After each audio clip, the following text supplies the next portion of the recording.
Captain Deho stood on the bridge of the Harmony's Dawn and watched the massive alien station grow larger on the main screen. His hands were steady on the rail, but his heart was beating fast. This was it. Humanity's first meeting with the Galactic Coalition. The station was huge, bigger than any city on Earth. It spun slowly in space, covered in lights that blinked in patterns he did not understand. Ships of all shapes and sizes moved around it like busy insects. None of them looked anything like human ships. "Captain," said Yujin from the communication station, "they are asking us to dock at Bay 74. They say it is for primitive vessels." Deho felt his jaw tighten. Primitive vessels. They had not even met face to face yet, and already the aliens were insulting them. "Acknowledged," he said. "Take us in." Soman looked up from her engineering station. She was young but brilliant. "The best engineer Earth had to offer." "Captain, their ships are amazing. Look at those smooth hulls. No visible engines. No heat signatures. How do they even move?" Tae-sung, the mission historian, was studying his tablet. "The reports were right. Their technology is far beyond ours. We are going to look like children playing with toys." "Maybe," said Deho, "but we are here. That has to count for something." The docking process was embarrassing. The station's automated systems had to guide their ship in manually. The Harmony's Dawn was a good ship, but it was old. Its hull was scarred from years of service. Its engines were loud and smoky. Next to the sleek alien vessels, it looked like a piece of junk. As they walked through the airlock, Deho tried to keep his team's spirits up. Somin carried her toolkit and scanner. Tae-sung had his historical records. Yujin brought the translation computers. They were Earth's best, but they all looked nervous. The station's interior was beautiful and strange. The walls curved in impossible ways. Lights floated in the air without any visible source. The floor felt solid but looked like flowing water. Everything was clean and perfect. "Welcome, humans." The voice came from everywhere at once. "Please follow the blue lights to the meeting chamber." They followed the lights through corridors that seemed to change shape as they walked. Other beings moved past them. Some looked like walking crystals that sang when they moved. Others were made of metal and wires but moved like living things. One group seemed to be made of pure energy, shifting between colors. All of them stopped to stare at the humans. Some pointed. Others made sounds that might have been laughter. The meeting chamber was enormous. A table sat in the center, but it was not like any table Deho had ever seen. It seemed to be made of solid light. Around it sat representatives of the three main species in the coalition. The Veltari looked like enormous crystals, shaped into something almost human. They were beautiful but cold. Their leader was tall and sharp with edges that caught the light. When she spoke, her voice was like wind chimes. "I am Kisthara of the Veltari. We have heard much about your species. Most of it was amusing. The Nexari were different. They looked like machines but moved like animals. Metal skin covered complex inner workings. Cables and wires connected different parts of their bodies. Their speaker was a mass of shifting parts that never stayed the same shape for long. I am Vorthak of the Nexari Collective. Your technology is quaint, like watching children play with blocks." The third group was hardest to look at. The Keth were made of energy that constantly shifted between forms. Sometimes they looked almost human. Sometimes they were just clouds of light. Their representative flickered between states as it spoke. "We are curious about your neural implants. So simple, so crude. How do you even process information with such basic connections?" Deho felt his anger rising but kept his voice calm. "We are honored to meet you all. Humanity hopes to learn much from this meeting." Kisthara's crystal form rang with what was clearly laughter. "Learn? What could you possibly learn? Your ships burn chemical fuel like ancient torches. Your computers use electrical signals like primitive lightning. Your weapons throw metal projectiles like cavemen with rocks." Somin stepped forward. Deho could see she was trying to stay professional. "Our technology may be different, but it works. We crossed the galaxy to get here." "Barely," said Vorthak. The machine being's parts shifted with amusement. "Your ship is held together with what you call duct tape and hope. Our sensors detected 14 separate system failures during your approach." 17, corrected Somin quietly. Deho shot her a look. The Keth representative pulsed brighter. "Your cybernetic implants are especially amusing. Single-channel neural interfaces. Binary processing. No quantum entanglement. No dimensional storage. How do you even think with such limitations?" Eugen touched the small device behind his ear self-consciously. All humans had neural implants, but compared to what he was seeing here, they suddenly felt very basic. Tae-sung tried to change the subject. Perhaps we could discuss cultural exchange. Humanity has much to offer in terms of art, philosophy, and history. History? Kisthara's crystals chimed with derision. You have barely existed for a few thousand years. We have records dating back millions of years. What history could you possibly have that would interest us? The meeting continued like this for hours. Every human technology was mocked. Every human achievement was dismissed. The aliens showed off their abilities with casual cruelty.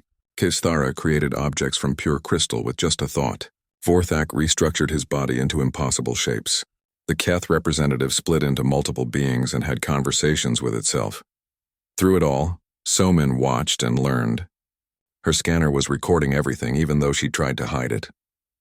The energy patterns, the material structures, the way the aliens moved and acted. Her engineer's mind was working, trying to understand what she was seeing. As the meeting finally ended, Kisthara stood to her full height. Humanity will be given provisional membership in the coalition. You may observe and learn if you can. Perhaps in a few thousand years you will develop something worth our attention. The humans were escorted back to their ship in silence. As they walked through the corridors, the other species continued to point and whisper. Some took pictures. The humans felt like animals in a zoo. Back on the Harmony's Dawn, the team gathered in the small conference room. The mood was dark. That was humiliating, said Eugen. They treated us like children. Worse than children, said Tae-sung. They treated us like insects. Somin was quiet, studying the data her scanner had collected. Something was bothering her about what she had seen, but she could not put her finger on it. We knew this would be difficult, said Dae-ho. But we are here. We made contact. That is what matters, is it? Asked Eugen. What is the point of being here if they will never take us seriously? Somin finally looked up from her scanner. Captain, something is strange about their technology. Strange how? I am not sure yet. But some of the patterns I am seeing, they remind me of something. Something from our own history. What do you mean? I need to run some comparisons. Check some old databases. But Captain, what if their technology is not as advanced as we think? The others stared at her. After what they had just experienced, it seemed impossible. Just give me some time, Somin said.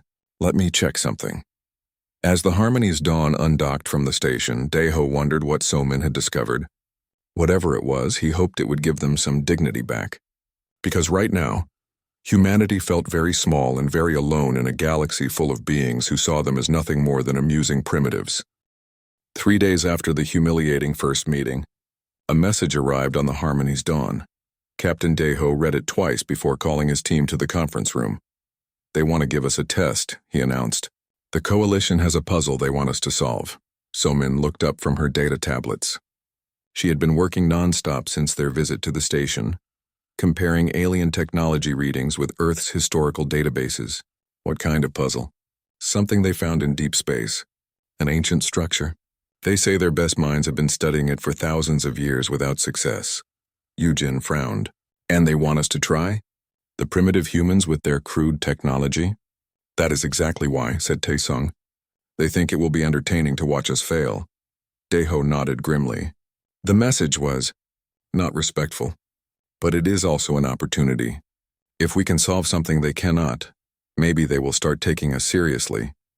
The structure was located in an empty system far from any stars. When the Harmony's Dawn arrived, Dae-ho understood why the aliens called it ancient. The thing was massive beyond belief. It stretched for hundreds of kilometers in all directions, a complex maze of interconnected sections and towers. Coalition ships surrounded it like tiny flies around a giant. Some were research vessels, their sensors constantly scanning. Others were military ships, probably there to make sure nothing went wrong. By the ancestors, whispered Somin. How old is this thing? Coalition records say they found it over 3,000 years ago, said Tae-sung, reading from his tablet. But they think it is much older than that. Maybe 50,000 years, maybe more. The structure was dark. No lights, no energy signatures, no signs of life. But it was clearly artificial. The geometric patterns were too perfect, too complex to be natural. Whoever built it had been masters of engineering. "Captain," said Yujin, "we are receiving a transmission from the Coalition command ship." The main screen flickered to life. Kisithara appeared, her crystal form gleaming in the light of her ship's bridge. Behind her stood Vorthak and the Keth representative, who was currently shaped like a pillar of blue fire. "Humans," said Kisithara, her voice carrying that familiar tone of amusement. "Welcome to the greatest mystery in the galaxy. For millennia, the finest minds of 3 civilizations have studied this structure. We have mapped every corridor, scanned every wall, analyzed every component, and learned nothing," added Vorthak. His mechanical parts clicked and whirred with what might have been laughter. "The power systems make no sense. The architectural principles violate known physics. The materials are impossible composites that should not exist, the Keth being pulsed brighter. We are curious to see how long it takes your primitive minds to give up." Our scientists managed 6 months before admitting defeat. The Veltari lasted 8 months. The Nexari collective spent 2 full years before declaring the puzzle unsolvable. "How long do you think humans will last?" asked Kisithara. "We have opened betting pools. Most estimates are between 6 and 12 hours. Deho felt his jaw clench but kept his voice steady. "We appreciate the opportunity." "When can we begin?" "Immediately. We have prepared a shuttle bay for your vessel. Try not to damage anything with your crude docking procedures." The connection ended. For a moment, the human crew sat in silence. 6 to 12 hours, said Yujin bitterly. "They really think we are that stupid." "Maybe we are," said Taesung. "If their best minds cannot solve this, what chance do we have?" So-min was staring at the structure on the main screen. Something about its design was familiar, but she could not place it. "Captain, can we get closer? I want to see the details." The Harmony's dawn approached slowly. As they got nearer, the structure's complexity became even more apparent. It was not just one building, but dozens, connected by bridges and tubes that formed intricate patterns. Some sections were spherical, others cylindrical, some twisted in spirals that hurt to look at. "The docking bay is there," said Yujin, pointing to a dark opening in one of the larger sections. "It looks like it was designed for ships much bigger than ours." As they docked, So-min's scanner was working overtime. The energy readings were strange. There was power in the structure, but it was dormant, sleeping. The materials were indeed impossible composites, but the manufacturing techniques looked almost familiar. "Artificial gravity is working," reported Yujin as they prepared to disembark. "Atmosphere is breathable. Temperature is comfortable. Whatever this place is, it was designed for beings like us." They stepped out of their ship into a vast chamber. The walls curved upward into darkness. Strange symbols covered every surface, glowing faintly with their own light. The floor was made of some kind of metal that felt warm under their feet. "The coalition team set up a base camp here," said Taesung, pointing to a collection of alien equipment in one corner. "Looks like they abandoned it recently." So-min was already scanning the walls. The symbols were beautiful but meaningless. Or were they? Some of the patterns looked almost like circuit diagrams. Others resembled star charts. A few looked like writing. "Yujin, can your translation system make sense of these symbols?" Yujin connected his neural implant to his portable computer. The device hummed for several minutes before giving up. "Nothing. The patterns do not match any known language or mathematical system." But So-min was not convinced. She pulled out her own scanner and began taking detailed readings of the symbols. Something about them was tickling the back of her mind. A memory she could not quite reach. They moved deeper into the structure. The coalition had mapped the entire complex, and their route was marked with glowing beacons. The path led through corridors that seemed to shift and change when nobody was looking directly at them, past chambers filled with incomprehensible machinery, up ramps that spiraled through dimensions that should not exist. "How is this even possible?" asked Deho, staring at a room where the ceiling was somehow also the floor. "According to coalition reports, the entire structure exists in folded space," said Taesung. "It is bigger on the inside than the outside. Much bigger." They reached the central chamber after an hour of walking. It was enormous, with a domed ceiling that showed stars that were not visible from outside the structure. In the center stood a massive device that might have been a computer, or a power generator, or something else entirely. "This is the heart of the mystery," said Taesung, reading from his tablet. "The coalition believes this is some kind of control system, but they cannot activate it, cannot even understand what it is supposed to control. So-Min approached the device carefully. It was beautiful in its complexity. Crystalline components connected by flowing lines of metal, geometric patterns that repeated and evolved as they spread across the surface, and those symbols again, covering every inch. She placed her hand on the smooth surface and felt a slight vibration, almost like a heartbeat. "It is not dead," she said quietly. "It is waiting." "Waiting for what?" asked Yujin. "I do not know. But Captain, I need to run some comparisons. These symbols, this architecture, even the engineering principles, they remind me of something from Earth's history." "What period?" asked Taesung, suddenly interested. "The Exodus era. 700 years ago when we first left Earth to colonize other worlds." The others stared at her. The idea was impossible. Humans had barely mastered interplanetary travel 700 years ago. They were nowhere near capable of building something like this. "That is impossible," said Daeho. 700 years ago we could barely reach Mars." "I know how it sounds," said So-Min. "But look at these patterns. The way the systems are integrated. The design philosophy. It feels human." She connected her scanner to the central device. For a moment, nothing happened. Then slowly some of the symbols began to pulse brighter. "Did you see that?" she asked excitedly. "See what?" asked Yujin. "The device responded to my scanner. Just for a second, but it responded." She tried again, adjusting her scanner's frequency. This time more symbols lit up. The vibration in the device grew stronger.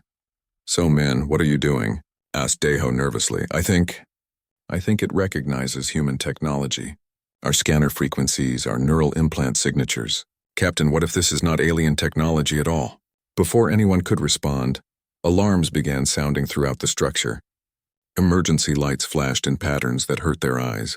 The coalition ships outside were suddenly very active, their communication channels buzzing with confused chatter. "What did you do?" demanded Kisthara's voice over the emergency channel. So-Min looked at her scanner readings and felt her heart skip a beat. The entire structure was coming online. Systems that had been dormant for millennia were awakening, and they were responding to her. "I think," she said quietly, "I just found something the coalition is not going to like." The emergency alarms stopped as suddenly as they had started. The ancient structure fell silent except for a low humming that seemed to come from everywhere at once. In the central chamber, So-Min stared at her scanner in amazement while her companions watched the symbols on the walls pulse with new life. "The entire power grid is activating," she whispered. "Systems that have been dead for thousands of years are coming online." Captain Daeho opened his communication channel to the coalition ships. Chaos filled the airwaves. Multiple voices shouting over each other in different languages. Panic and confusion in every transmission. "Human vessel, explain what you have done." Kisthara's crystal voice cut through the noise like a blade. "Our sensors show massive energy buildups throughout the structure." "We are not sure," Daeho replied honestly. "Our engineer was running some scans and the device responded." "Impossible," snapped Vorthak. "We have scanned that device with every known technology.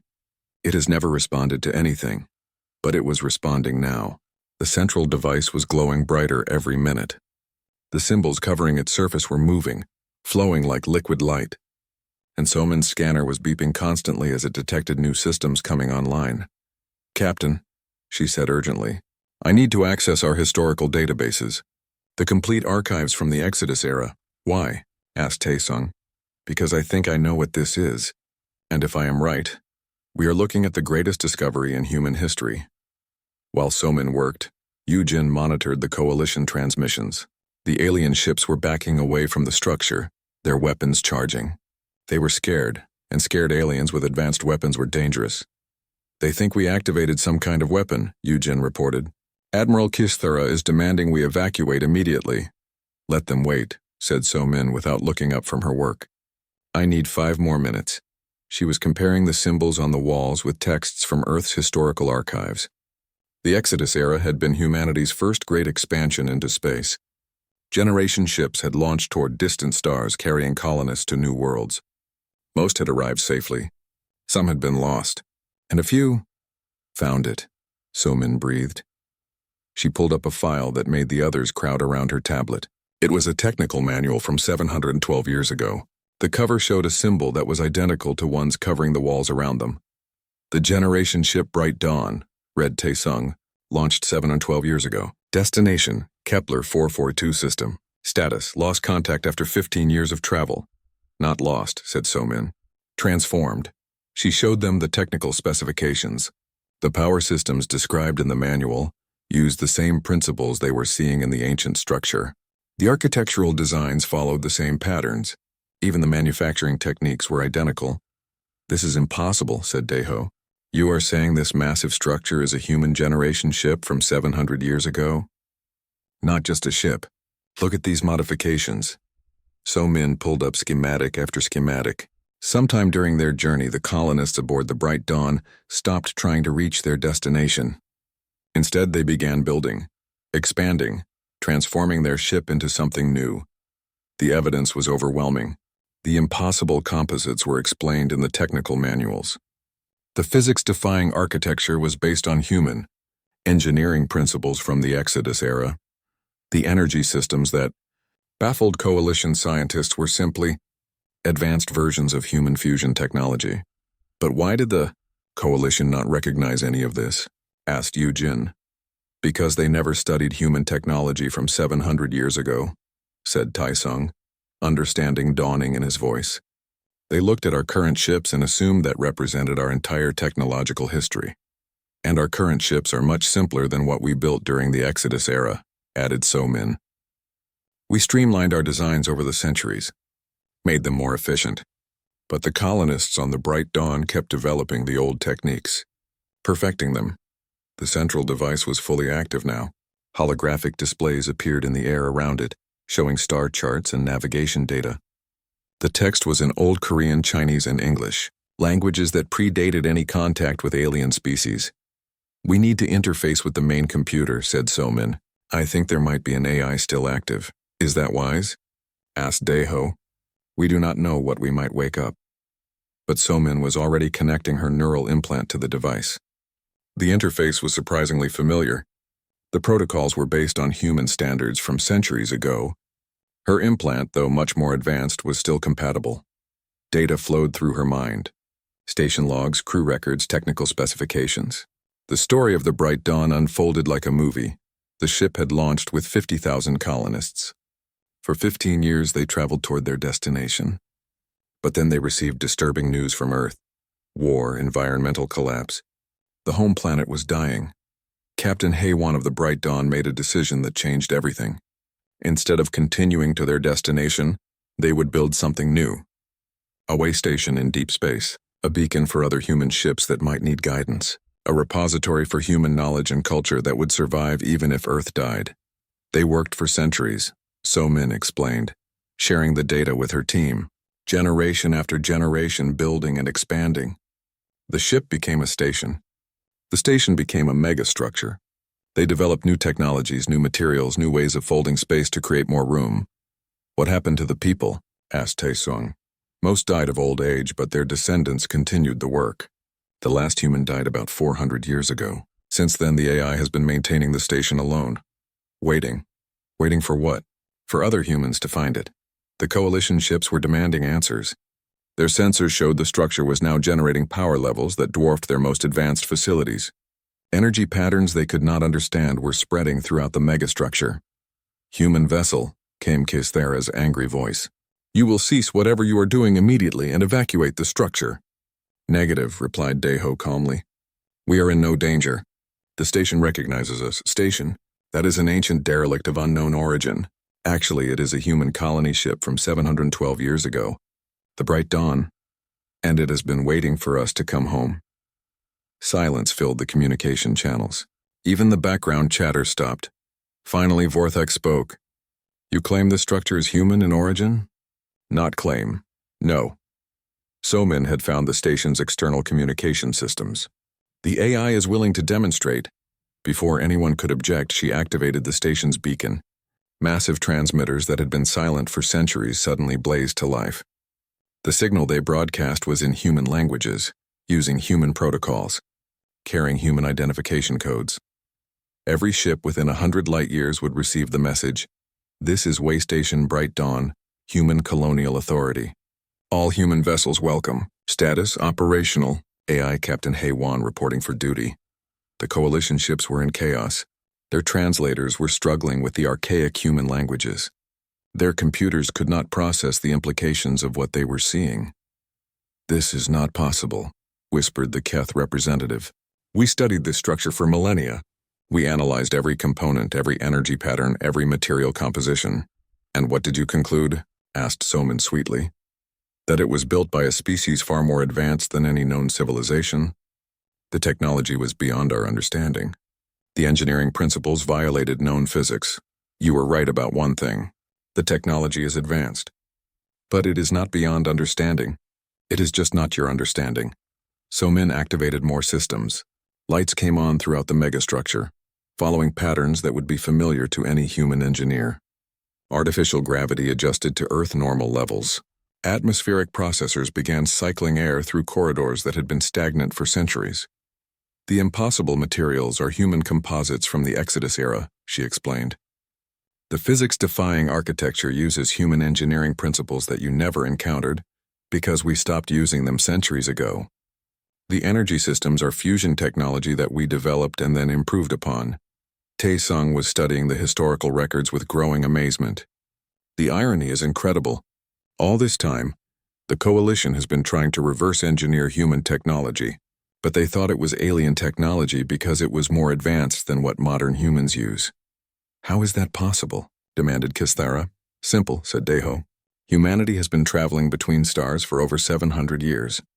Our technology evolved in different directions on different worlds. Some branches, like the Bright Dawn colonists, focused on massive engineering projects.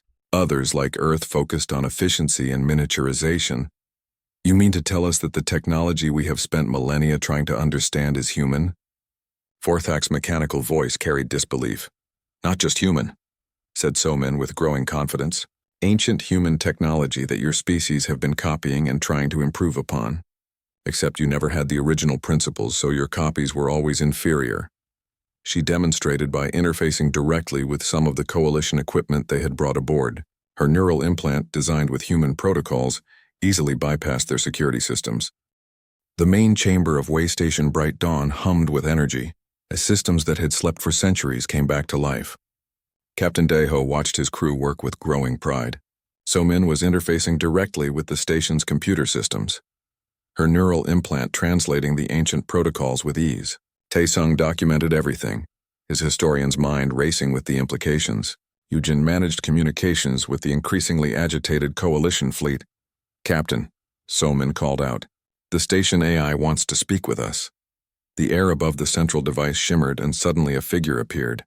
It was a hologram of an elderly Korean woman in the uniform of the Human Colonial Authority. Her face was kind but tired, marked by centuries of waiting. "Greetings, children of Earth," she said in perfect modern Korean. "I am Captain Haewon, artificial intelligence construct of the generation ship Bright Dawn. It has been 412 years, 7 months, and 23 days since I last spoke with a human being." Daeho stepped forward and bowed respectfully. "Captain Haewon, I am Captain Daeho of the Earth vessel Harmony's Dawn. We are honored to meet you." The AI smiled sadly. "Earth vessel? So the homeworld survived," I had wondered. "The last transmissions we received were troubling." "Earth recovered," said Tae-sung gently. "Humanity spread to the stars. We have colonies on hundreds of worlds now." "Good. That was always the plan." Haewon's hologram flickered slightly. "I have maintained this station as ordered, keeping watch for human vessels in need of assistance. Though I must admit I had begun to think none would ever come." "We are here now," said Daeho, "and we have much to learn about what you built here." The AI gestured to the walls around them. "What we built here is a monument to human ingenuity. When we realized Earth might not survive, we decided to preserve everything we could. Technology, culture, history. This station contains the complete archives of human knowledge up to our departure date." Somin looked up from her console. "Captain Haewon, the aliens outside have been studying this station for thousands of years. They could not activate any systems." "Of course not," the AI replied with something like amusement. "The security protocols require human genetic markers and neural patterns. We designed this station for humans by humans. Why would we make it accessible to alien species we had never met? Through the communication system, they could hear growing arguments among the Coalition ships. The revelation that this ancient mystery was actually human technology had thrown their understanding of galactic history into chaos. "Human vessel," came Kisthera's sharp voice. "We demand a full explanation. If this structure is truly of human origin, why did your species never mention it during first contact?" Deho activated his transmitter. "Because we did not know it existed.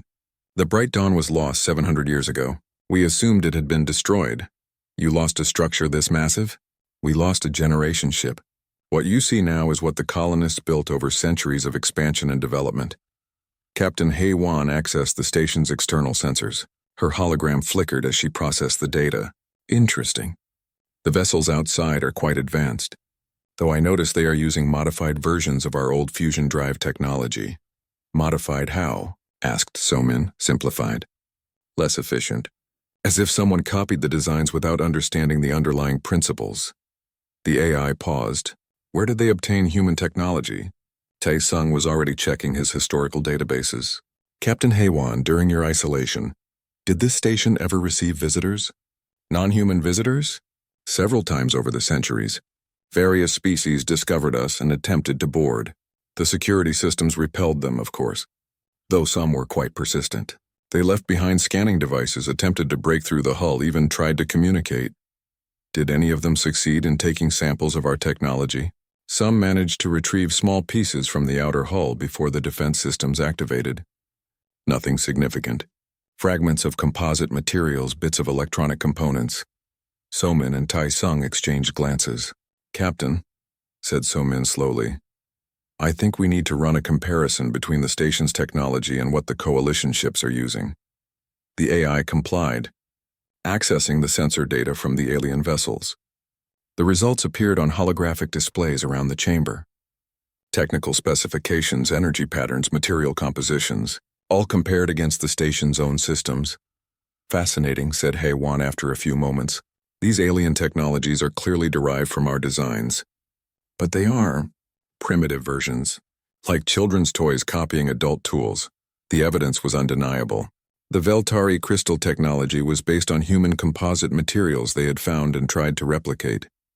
The Nexari cybernetic systems were crude copies of human neural interface designs. Even the Keth energy manipulation abilities were technological rather than natural, using devices based on human fusion principles.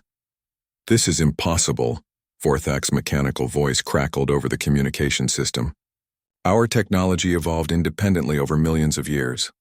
"No," said Somin firmly. "Your technology evolved from samples you found at human sites like this one. You reverse-engineered our designs, but without understanding the science behind them." To prove her point, she accessed the station's defensive systems. Weapons that had been dormant for centuries suddenly came online. Energy readings that dwarfed anything the Coalition had ever seen blazed across their sensors. "These are standard human defensive systems from 700 years ago," she explained calmly. "We designed them to protect our colonies from unknown threats. They are still more advanced than anything in your current arsenal." The Coalition ships were backing away rapidly. Their most powerful weapons would barely scratch the station's shields. Their fastest ships could not outrun the station's defensive drones. The technology gap was not just significant, it was overwhelming. "You have been playing with copies," said Captain Hei-Wan, her holographic form addressing the alien ships directly. "Humanity gave you the gift of our discarded technology, and you built entire civilizations upon it. But you never had the source code, as it were. You never understood the foundational principles." Yu Jin was monitoring multiple communication channels. The Coalition fleet was in complete disarray.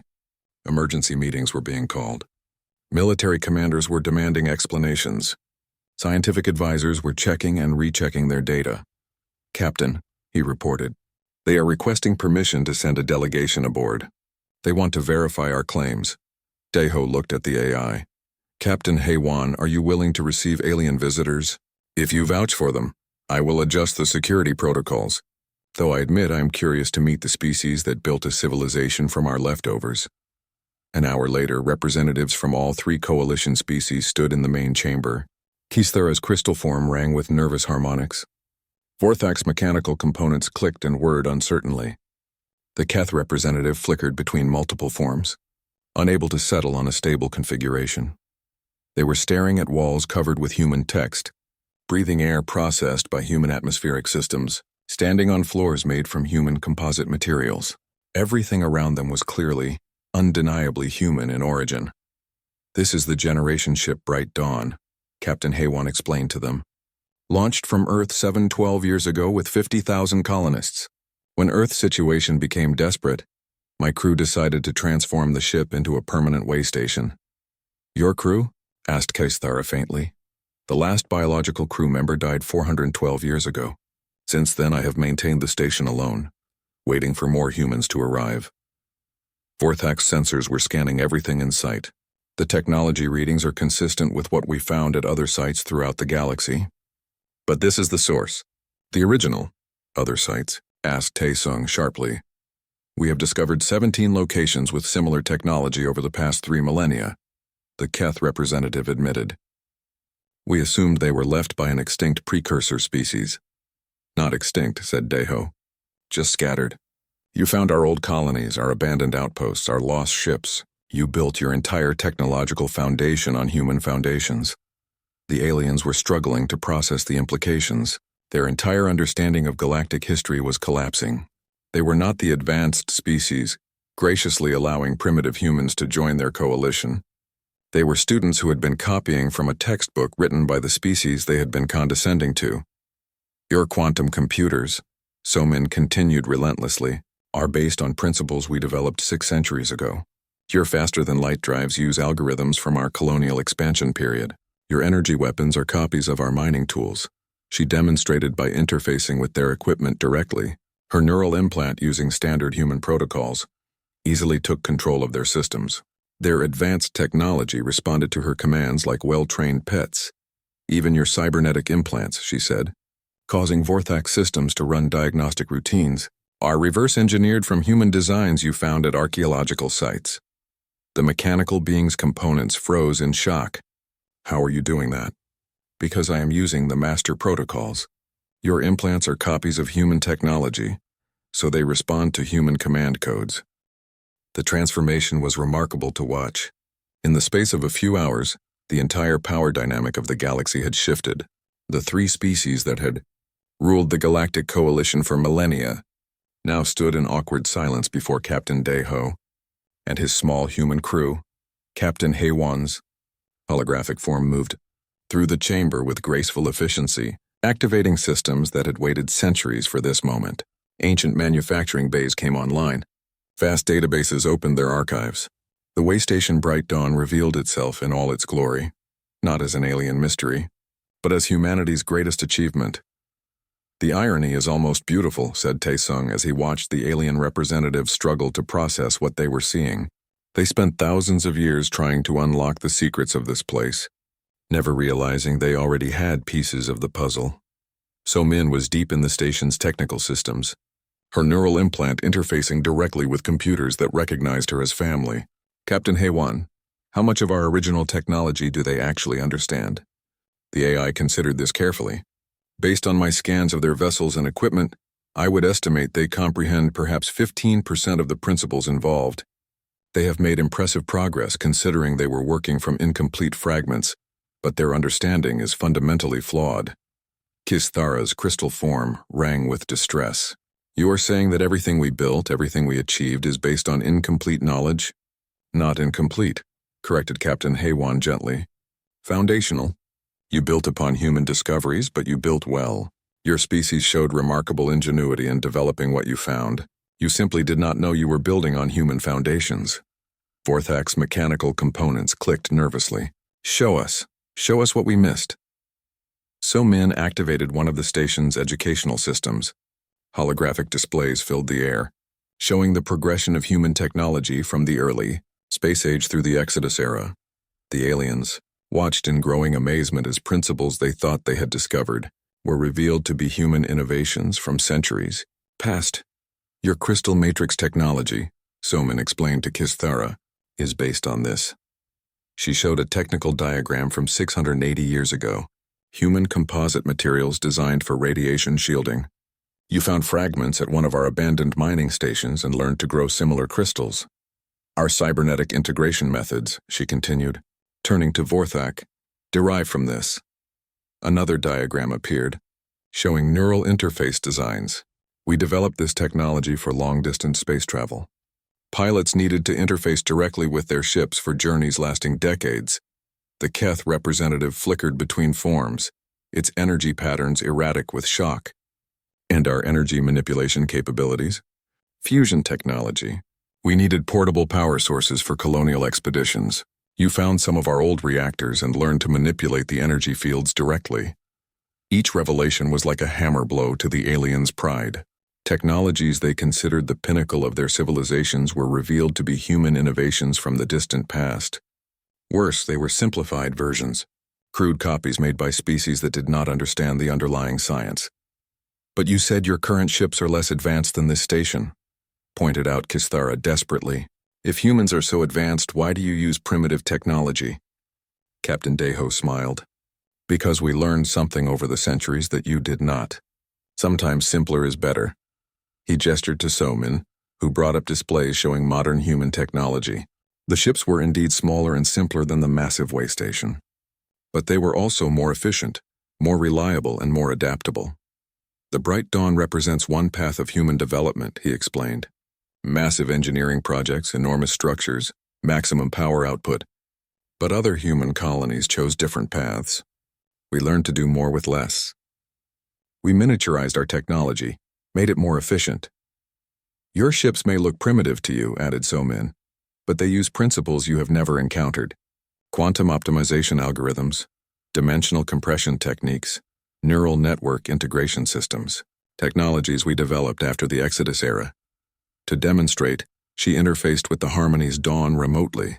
The old human ship suddenly blazed to life with energy signatures that dwarfed the coalition vessels. Weapon systems that had appeared crude and simple revealed themselves to be adaptive smart weapons. Engines that seemed inefficient suddenly showed performance characteristics that violated several laws of physics. Impossible, whispered Vorthak. Our sensors detected none of this during your approach. Because we designed our ships to appear primitive, said Yujin with growing confidence. We learned long ago that it is often better to be underestimated than feared. The implications were staggering. Humanity had not just given the galaxy the foundation for its technology. They had continued advancing while allowing others to believe they were primitive newcomers. Every human colony, every human ship, every human settlement was potentially far more advanced than the coalition had ever suspected. How many of you are there? Asked the Keth representative, its energy form flickering with what might have been fear. Colonies on 847 worlds, said Tae Sung casually. Generation ships still traveling to distant systems. Deep space habitats like this one. Research stations in dimensions you probably do not know exist. And they all have technology like this? Some have more advanced technology, admitted Deho. Others chose different development paths. But all of them are human. All of them remember Earth. And all of them are now learning that the Galactic Coalition has been built on human foundations. Captain Hei-Wan had been quietly monitoring communication channels throughout the galaxy. Her expression grew thoughtful as she processed the data. Captain Deho, I am detecting significant communication traffic among human colonies. Word of our reactivation is spreading rapidly through human networks. Human networks? Demanded Kisthara. Oh yes, said the AI with something like amusement. Did you think the Harmony's Dawn was the only human ship in Coalition space? Humans have been members of your organization for 3 years now. They have been studying your technology, learning your capabilities, understanding your limitations. The aliens stared at each other in growing horror. How many humans were already among them? How many human ships had they dismissed as primitive? How many human colonies had they overlooked? We estimate approximately 40,000 humans are currently living and working in Coalition space, continued Captain Hei-Wan. Scientists, engineers, traders, explorers, all reporting back to their home colonies, all aware that their hosts were using inferior copies of human technology. You have been spying on us? Accused Vorthak. We have been learning about you, corrected Deho, just as you were trying to learn about the technology you found. The difference is that we recognized what we were seeing. So Min activated more of the station's systems, manufacturing bays that could produce materials beyond anything in the Coalition's capabilities. Weapons platforms that could defend against entire fleets. Communication arrays that could reach across the galaxy instantaneously. This is what one human generation ship accomplished in 700 years, she said quietly. Imagine what 847 human colonies have accomplished in the same time period. The silence in the chamber was profound. 3 species that had considered themselves the masters of the galaxy were confronting the reality that they had been children playing with toys, made by a civilization far older and more advanced than they had ever imagined. What happens now? Asked Kisthera finally. Captain Deho considered the question carefully. When he spoke, his voice was measured but firm. Now we renegotiate. The Galactic Coalition was formed by 3 species who thought they were the most advanced civilizations in the galaxy. But it turns out you built that civilization on foundations laid by a 4th species, one you have been treating as primitive newcomers. Humanity deserves recognition not just as equals, but as the senior partners in this relationship, added Taisung. Our technology made your civilizations possible. Our innovations gave you the tools to reach the stars. But we are not conquerors, said Deho quickly, seeing fear in the aliens' responses. We do not want to rule you or replace you. We want partnership.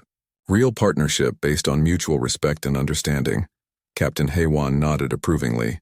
The original mission of the Bright Dawn was to serve as a beacon for lost travelers and a bridge between different human communities. Perhaps it is time to expand that mission. How? Asked the Keth representative. By serving as a bridge between humanity and the species that built upon our foundations, said the AI. You took our discarded technology and created wonders.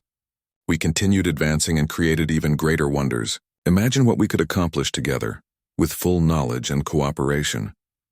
Soman activated the station's communication arrays. Signals blazed across the galaxy, reaching human colonies, coalition worlds, and distant civilizations that had never been contacted before. This is Way Station Bright Dawn, the message began, transmitted in hundreds of languages. After 7 centuries of isolation, we are pleased to announce the reunion of humanity with our galactic neighbors. All species are welcome to come and learn.